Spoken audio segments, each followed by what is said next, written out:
అందరికీ నమస్కారం.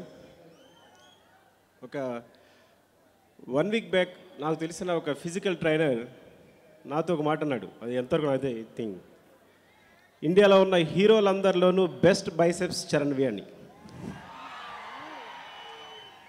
నేను దగ్గర నుండి చూశాను జిమ్కి వెళ్ళినప్పుడు తను కష్టపడ్డం. హీరోలు అలా చూసినప్పుడు మాత్రం ఆ ఒక్కసారి మాత్రం బాధేస్తుంటుంది, మిగతాప్పుడు అంటూ అసూయపడుతుంటాం కానీ బాధేస్తుంటుంది. ఇదివరకు నాకు చరణ్ పెద్దగా తెలియదు యాక్చువల్గా ముందు నుంచి, కానీ తను క్లోజ్గా అబ్జర్వ్ చేసినప్పుడు చాలా నిర్దిష్టమైన వ్యక్తిత్వం అనమాట. అంటే మాట మీద నిలబడే, అంటే చాలా వరకు చిన్ని మన విషయాలు కూడా వదిలేస్తుంటాం, చిన్న చిన్న ప్రామిస్లు చేస్తుంటాం, వదిలేస్తుంటాం. కానీ తను ఏ చిన్న ప్రామిస్నే వదిలేడు. ఈ పెన్ బాగుంది కావాలా అంటే మనం మర్చిపోయాడు అనుకుంటాం, కానీ తర్వాత మన ఇంటికి వస్తుంది అనమాట. సో అంత మంచి వ్యక్తిత్వం ఉన్న చరణ్ ఈ సినిమా సూపర్ డూపర్ హిట్ కావాలని, అలాగే నా ఫ్రెండ్ సూరి ఎరా ఎరా అనుకునే డైరెక్టర్ అనమాట. డైరెక్టర్స్లో తను హీరోలు అంటే చాలా ఇష్టం అనుకుంటా. ఈవెన్ రేస్ గుర్రంలో బన్నీ కావచ్చు, ఈ సినిమాలో చరణ్ కావచ్చు, హీరోల్ని చూపించడంలో తన ప్రత్యేకమైన శైలి. ఈ సినిమాలో చరణ్ని ట్రైలర్ చూసిన వెంటనే సూరి కాల్ చేశాను నేను.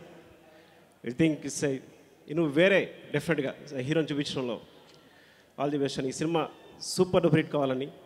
అంటే నాకు ఆల్రెడీ నా క్లోజ్ ఫ్రెండ్ ఒక అతను ఫోన్ చేసి చెప్పాడు, ఐ థింక్ నా క్లోజ్ ఫ్రెండ్ తెలిసిపోయి ఉంటుంది, సినిమా చాలా బాగుంది సూపర్ డూపర్ హిట్ అని. అది వెంటనే సూరికి ఫోన్ చేసి నేను షేర్ చేస్తున్నాను. సో ఈ సినిమా పెద్ద హిట్ కావాలని.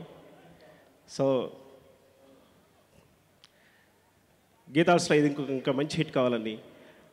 అంటే అరవింద్ గారి గురించి మాట్లాడాలంటే ఆయన అప్డేటెడ్ యాప్, ఐఫోన్ పక్కన పెట్టి ఆయన iOS 11 iOS 12 అయినా. నీ దగ్గర యాప్స్ ఎన్ని ఉన్నాయి, నా దగ్గర యాప్స్ లెక్కేస్తుంటాయి, ఆయన దగ్గర యాప్స్ ఎక్కువ ఉంటాయి. సో ఆయన ఎప్పుడు కాలానికి అనుగుణంగా దగ్గరగా నడుస్తుంటారు ఆయన కాలంతో పాటు. సో సార్ కోసం పెద్ద హిట్ కావాలని, ఈ సినిమా సూపర్ డూపర్ హిట్ కావాలని కోరుకుంటున్నాను. థ్యాంక్ యూ అండి, థ్యాంక్ యూ వెరీ మచ్.